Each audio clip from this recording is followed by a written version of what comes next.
भगवान भुवन भास्कर को प्रणाम करके बोले, हे प्रभु,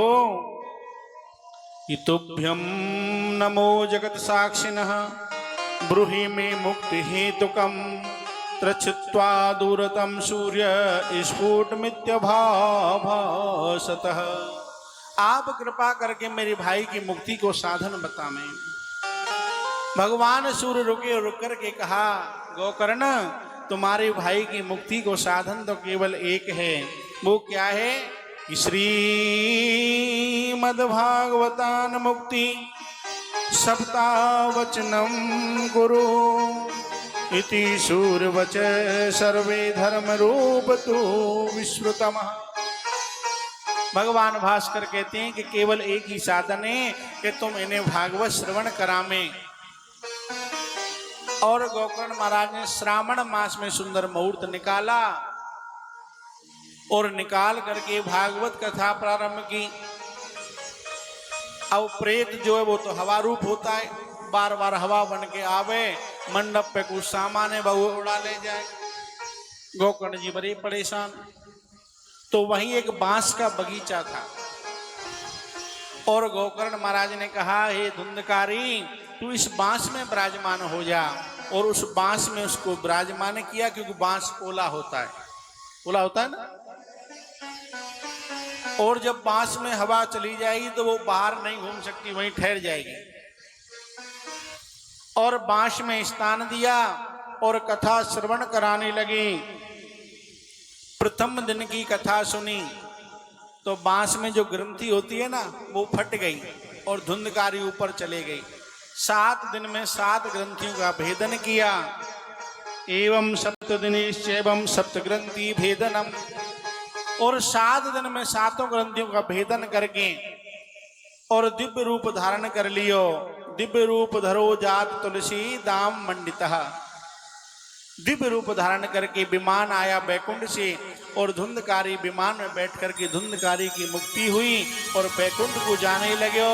सब श्रोता बोले, महाराज कथा हमने सुनी, पर धुंधकारी की मुक्ति क्यों हुई?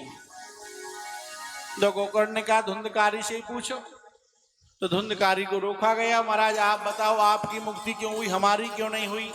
बोले, मैंने कथा सुनी और कथा का अनुसरण किया और कथा जो मैंने श्रवण करी उसी मार्ग पे चला, तभी मेरी मुक्ति हुई। हम कथा तो सुनते हैं पर कथा का अनुसरण नहीं करते।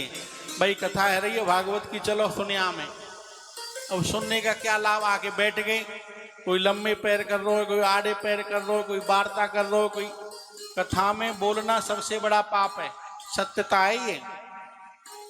कथा में बोलना सबसे बड़ा पाप होता है, कथा में बोलना। चुप बैठ जाए, बिल्कुल शांति से, हिले ना ढुले, एकाग्र मन से कथा की ओर मन हो और सीधी। क्यों? कथा जो है ना, श्रीमद् भागवत जो है ना, मुख के द्वारा पान की जाती है। मुहुरयो रसिकम भू भावुका निगम कल्पतरो गल फलम सुखमुखाद मृदु संयुक्तम पिबतम भागवतम। मुहुरयो रसिकम भू भावुका। ये कथा सुनने वाली नहीं है, कथा अमृत है, तो मुख से पान की जाती है और पान करके हृदय में उतारी जाती है। किसमें उतारी जाती है? हृदय में। तो कथा में बोलना पाप है, कथा में आपस में वार्तालाप करना पाप है। इसलिए एकाग्र मन से, एकाग्र चित्त से कथा श्रवण करें और कथा का पान करें, कथा को हृदय में उतारें और हृदय में उतार करके बताए हुए मार्ग को प्रशस्त करें, तो अवश्य ही मुक्ति प्राप्त होती है। प्रेम से बोलो हरे कृष्ण। कथा कोई मनोरंजन नहीं है। कभी भी कथा भागवत को मनोरंजन दृष्टि से नहीं श्रवण करना चाहिए। कथा तो मुक्ति का साधन है, कथा तो मोक्ष का साधन है, कथा तो परमात्मा से मिलाने का साधन है। कथा तो वो है जो गोविंद को मिला देती है, परंतु कथा को श्रवण करने की पद्धति ठीक हो। प्रेम से बोलो हरे कृष्ण।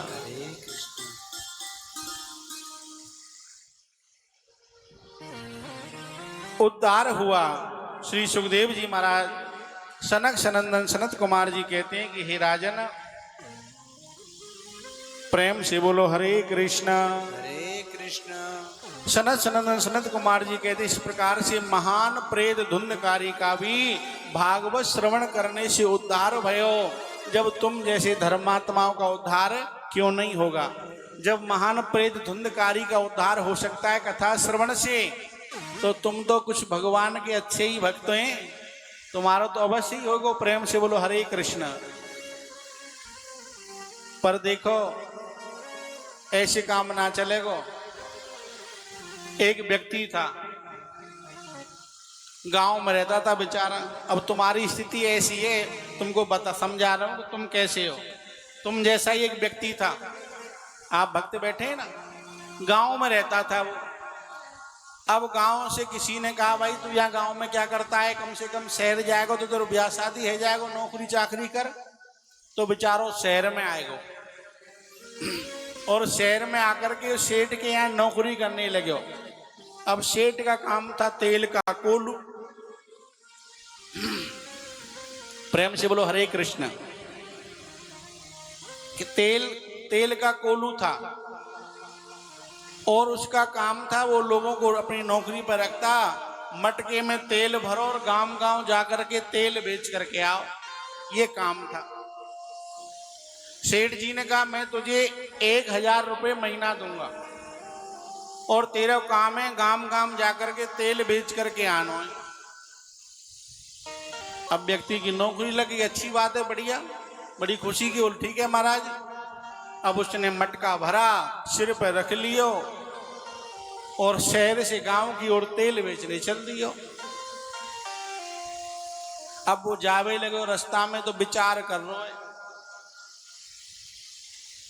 कि मैं 1000 रुपये महीने मिलेंगे, 1 साल नौकरी करूंगा तो 12,000 रुपये हो गए, और 2 साल करूंगा तो 24,000, और 24,000 2 साल नौकरी करने के बाद में गांव में जाऊंगा, बढ़िया सुंदर सा घर बनाऊंगा, बढ़िया सुंदर सी बैठक बनाऊंगा, फिर लड़की वाले आएंगे, फिर मेरी सगाई होगी, फिर ब्याह होगा, फिर बच्चे होंगे और बच्चे बड़े हो जाएंगे तो मैं बैठक पे बैठा रहूंगा और बच्चे कहेंगे पिताजी भोजन कर ले हो, तो मैं 2-4 बार तो सिर हिला के मने कर दूंगा, अभी नहीं आ रहा हूं।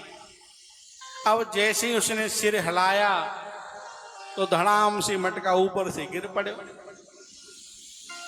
अब जो तेल था वो फैल गया। अब बेचारो बड़े परेशान, बोले सेठ जी थोड़ी छोड़ेंगे मोए। लौट के वापसी आयो सेठ जी के पास, बोले कितने का तेल बिका? बोले महाराज पूछो ही मत, आपको तो 1000, 2000, 4000 का नुकसान भयो होगो, पर हमारे ब्रज में कहते हैं मेरे घर को तो चौतराई बंद गो। प्रेम से बोलो हरे कृष्णा। तो ऐसी दुर्दशा है कि हम कथा सुनेंगी तो हमारो जी पुण्य मिलेगो, जाते जैसो होगो याते ऐसो होगो, है कि नहीं? और अंत में मिलता कुछ नहीं है। प्रेम से बोलो हरे कृष्णा। तो भैया चौतरा मत बांधो। जय हो। समझ आई कि नहीं आई? तुम ते कह रहा हूं चौतरा मत बांधो, एकाग्र मन से कथा सुनो, जो परम लक्ष्य की प्राप्ति है जाए, ईश्वर की प्राप्ति हो। क्यों?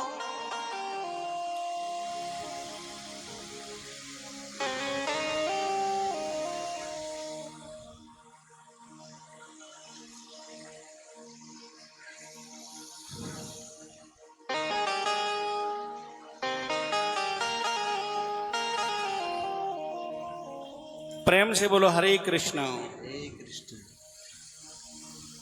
रक्त मांस की हड्डी के ढेर पर चढ़ा हुआ ये चाम है, देख उसी की सुंदरता पर होती नींद हराम है।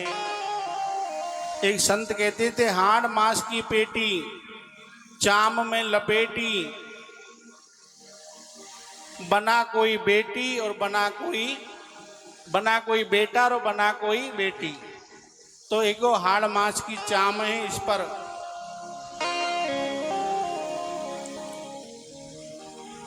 और ये हड्डी पर लपेटी हुई है, और इसकी सुंदरता को देख करके जीव जो है ना इसी में भ्रमता जा